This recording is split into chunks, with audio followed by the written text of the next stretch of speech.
This morning's class is on living with God, and there's a few of you who don't know us, and so I'll introduce our panel. My name's Anandi. I work here at the Expanding Light and at Crystal Clarity. We have Ananta McSweeney, who, with his wife Maria, directed our center in Sacramento for about 20 years, and now is here at the Village, running our gardening program and our program for young people. And another Maria, not Ananta's wife, Maria Warner, is here. She is part of our team on the magnificent Ananda website. So, I have a question for you.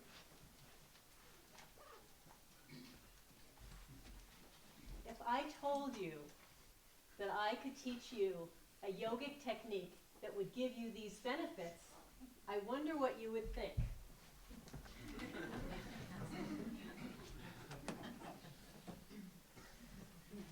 Okay.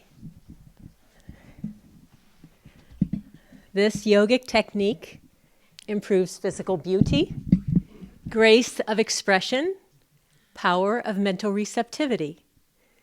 It prevents hardening of the arteries. It ensures lasting youth by stimulating circulation and helping eject foreign matter from the body. It drives away headaches. It improves the voice, steadies the nerves. And notice, these are all Yogananda's words, by the way. And notice how he puts this in all caps. This is the way he did it. Puts on or takes off fat. He's a real salesman. As desired. It sends curative life energy to diseased body parts. It helps detach scattered attention from the senses and leads to greater concentration. It strengthens the mind and leads to all kinds of bright success. Without this technique, the will remains atrophied. This exercise opens up limitless possibilities for all-round success. Would you like to learn that technique?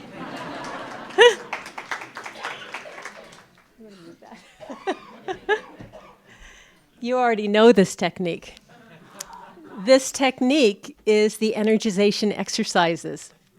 And just as we know that one Kriya correctly done can take us into Samadhi, if we do the Energization Exercises correctly, these are the benefits. They're extraordinary. And I wanted to talk about Energization Exercises this morning and also something else, another technique of Masters, because they are intimately involved with our subject of living for God, living with God. Without Energization Exercises, this is a picture before. We stand here, we're a certain height, certain structure, just a limited piece of matter. Bones, muscles, internal organs, we're matter.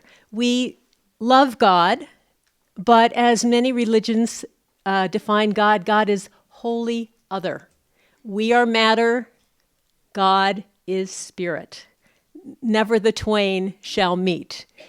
But Energization Exercises, Maria McSweeney, Ananta's wife, said this at Sunday service a couple of weeks ago, and I just was so thrilled. She said, Energization Exercises break apart the material world. I thought, yes, that's it. Energization Exercises take apart the structure. We have matter. We discover the connecting link between matter and spirit, which is energy. We begin with the Energization Exercises to literally feel energy, which is the pipeline that connects us to cosmic energy, which comes directly from pure consciousness. So it opens us up to this direct channel. Many of us are familiar with Swami talking about a book called My Talks with Great Composers by Arthur A. Bell. And in these talks with great composers, all of the great composers said that they didn't feel that they created their music, but rather they received their music. But he had a very interesting talk with Brahms. And Brahms said two things. One I'll talk about later. The first thing he said was that he felt, of course, he drew his music, and he said he felt he drew it not by entreaty, but by affirmation. And this is the second part of our talk. But he said another interesting thing. I want to make sure I've got the word. He said that when he writes music, he is appropriating the spirit. Now, I had to look up in the dictionary appropriate to make sure that I understood it correctly, but it meant that he was using it as his own.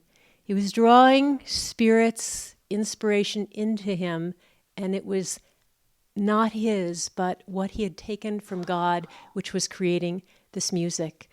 And I thought that's exactly what the energization exercises do. We're appropriating divine energy. We're using God's energy as our own, and in the process, we feel our connection with God. There was a guest at the Expanding Light a couple of weeks ago, very nice lady, and she had gotten interested in spiritual things, and somehow in her spiritual questing, I guess she was very philosophically oriented. She came upon these sort of ancient Indian texts, which are pretty hard to even comprehend. And what she did understand was, she said they were talking about, that only God is real, and that the material world, and I'm not sure this is the exact word she used, but it was a word that meant exactly this. The material world is repulsive. And I thought, okay. And she said, now what does that mean? I said, okay, well, I can get the concept. God is real, matter is pulling us into delusion and all that sort of thing. But I was thinking about what Davy said earlier in this week. What fun is that? I mean, who wants to live in a world that's repulsive? And Master's teachings say to us, no, this world is divine. But he doesn't leave it at that. He says, you can experience divinity through energy. That energy connects you with the energy of all the world, just like all the trees drawing life force from the same earth, all of us drawing oxygen from the same source. We're all animated by the same life energy, and so we are all connected in divinity, and it's something that we can experience for ourselves. We talk about Dwapara Yuga, that this is the age of energy, and that means that this kind of structure and this kind of system and all these things are happening.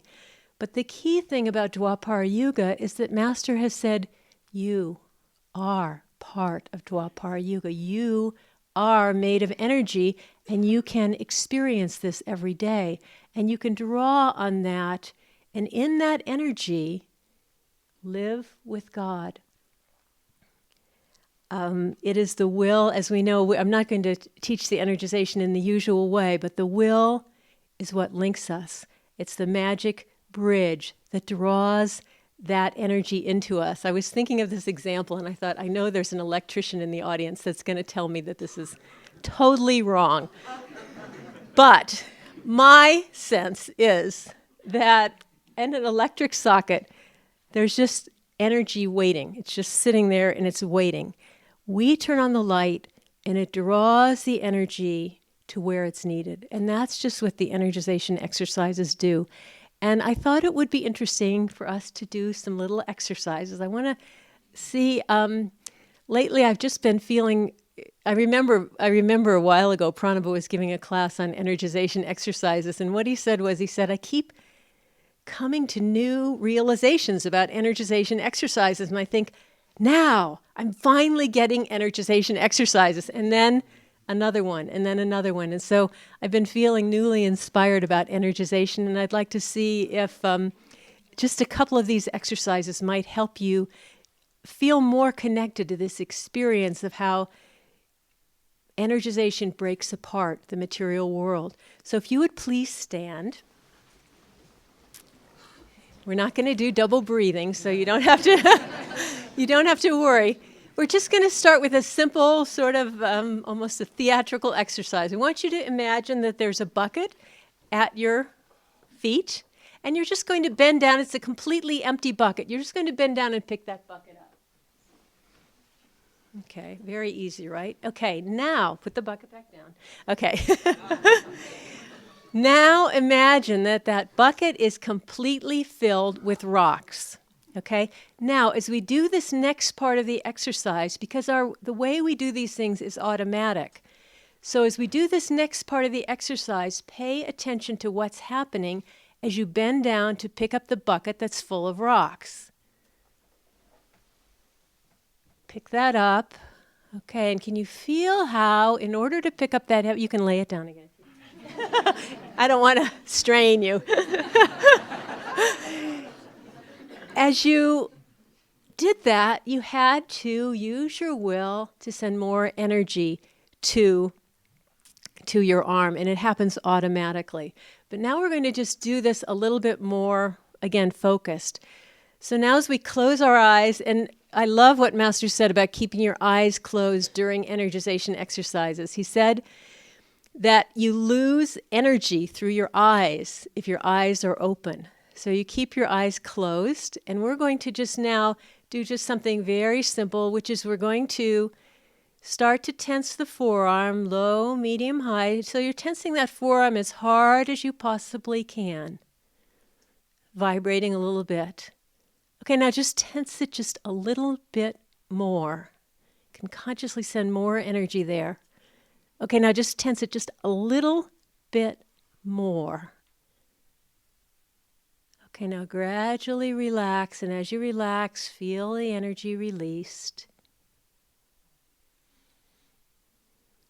And see how you could, of course you can feel the difference between the two arms, but see how you could continue to send more and more and more will into that arm. But now we're going to try something a little bit different. We're going to break apart the material world. When we learn energization, Master and Swami tell us that by tensing the muscle, we eventually come to become aware of the energy that animates that tension. Now let's try to feel that energy animating the tension. We were aware that the muscle was tense. Now let's actually try to feel the energy as it goes there to create that muscle tension. So you can use the other arm if you'd like. Just as you're sending energy there, become aware that it's energy flowing there that's making that muscle tense. Just break apart that simple thing that we do every day through the energization. Okay, tensing it. And now relax. And as you relax it, you feel that energy withdraw. We're just going to do that one more time.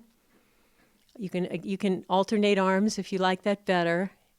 And just again, you have the will, you have the thought to tense your arm and feel that energy creating the muscular tension.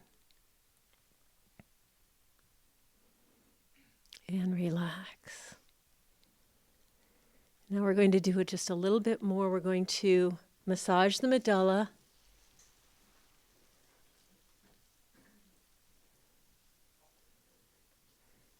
And just as you relax your hands, feel that, my image of electricity, true or false, that all the cosmic energy is waiting at the medulla. It's available. And now, as we send that will, that thought, that intention to tense our muscle, that energy is drawn to that muscle and is through the medulla, connecting us to the cosmic source.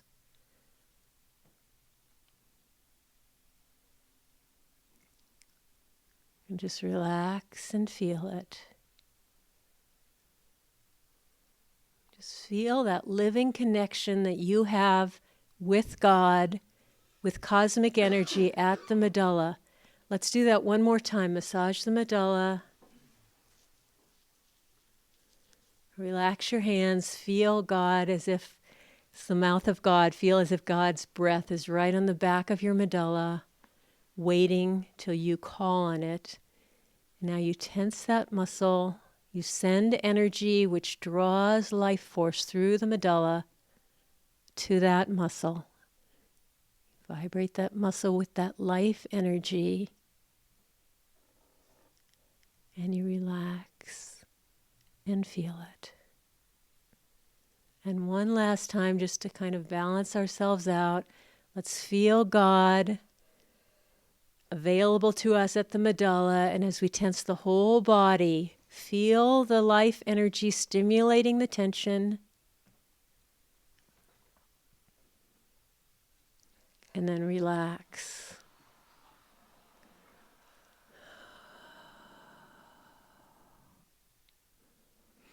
And you can sit down now.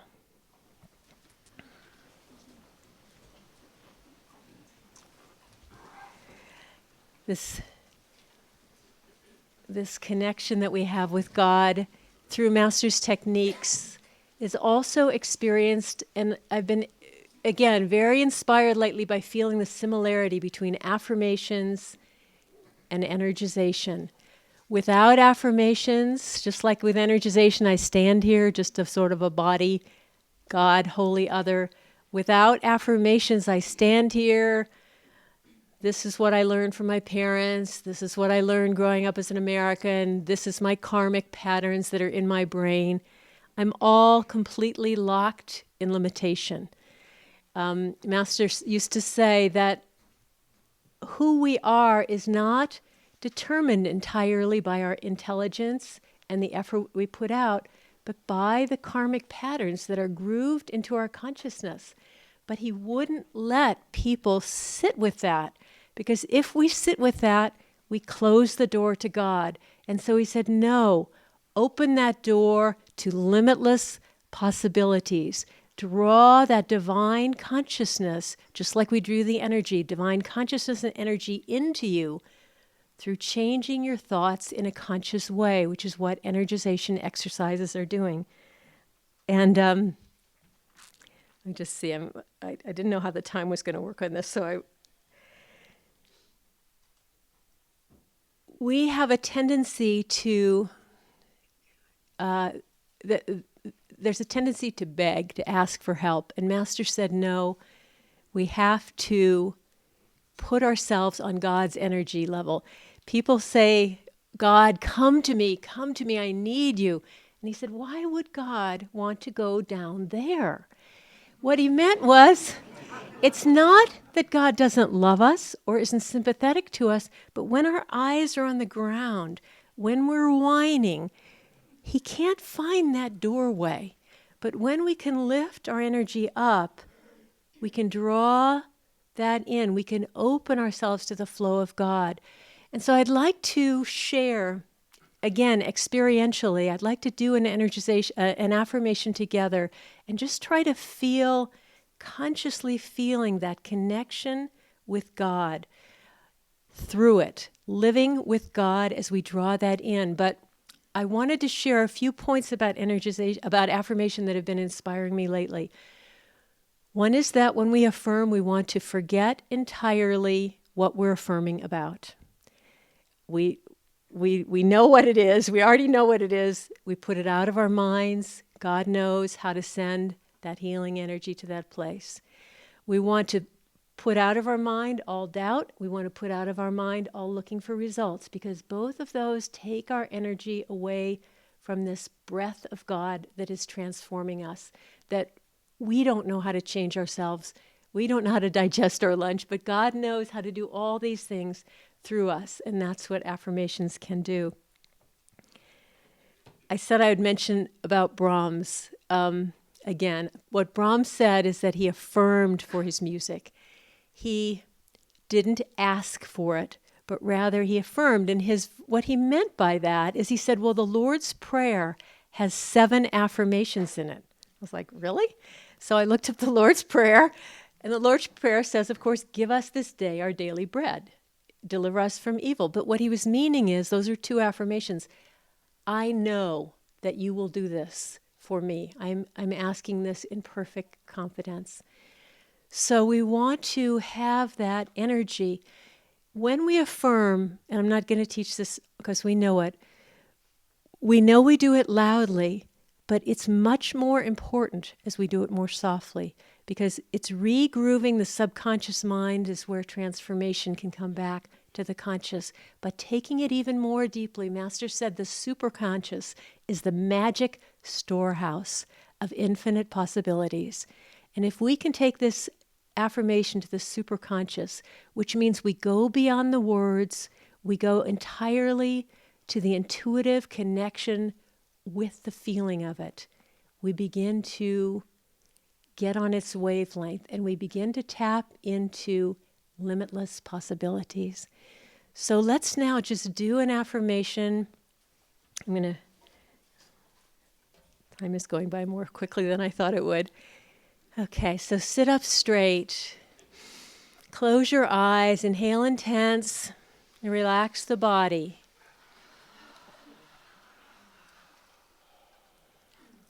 Now with your eyes uplifted to the point between the eyebrows, become aware of the medulla oblongata and become aware of the spiritual eye.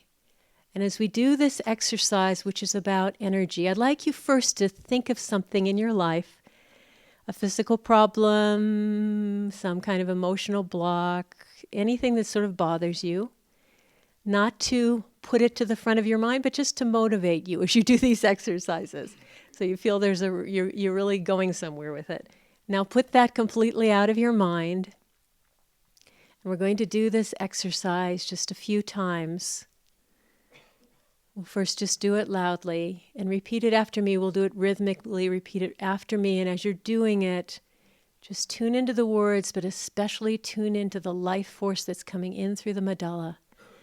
I will life force to charge. I will life force to charge. With godly will, I will it charge. With godly will, I will it charge. Through my nerves and muscles all. Through my nerves and muscles all. My tissues, limbs, and all. My tissues, limbs, and all. With vibrant, tingling fire. With vibrant, tingling fire. With burning, joyous power. With burning, joyous power. In blood and glands. In blood and glands. By sovereign command. By sovereign command. I bid thee flow. I bid thee flow. By my command. By my command. I bid thee glow. I bid thee glow. By my command. By my command. I bid thee glow. I bid thee glow. Now let's just take this, because of time, just to the whisper level and feel like you're taking it deep into the subconscious mind.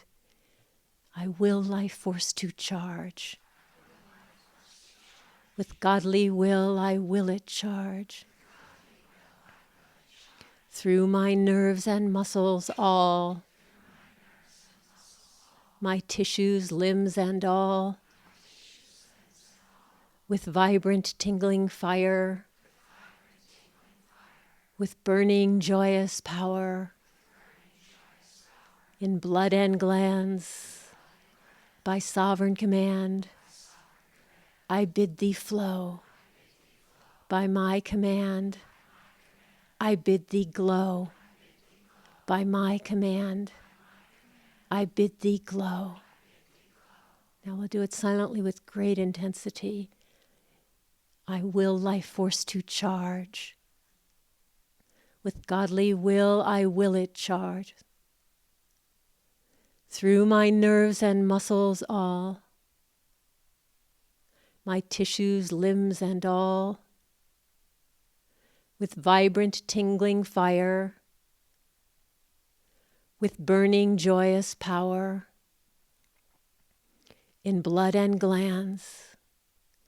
By sovereign command. I bid thee flow. By my command. I bid thee glow.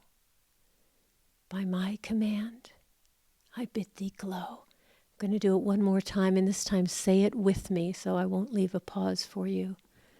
Just feel that current of energy.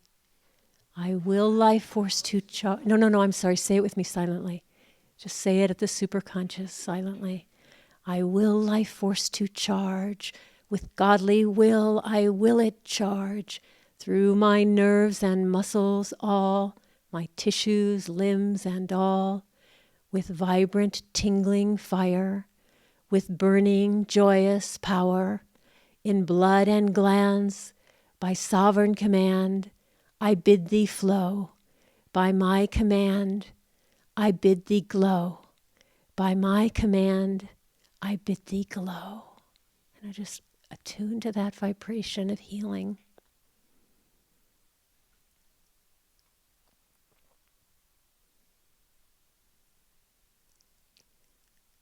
Feel yourself open to the great, conscious, transformative, energizing power of God that is with us at all times. Living with God is something we can do every moment of every day. Om.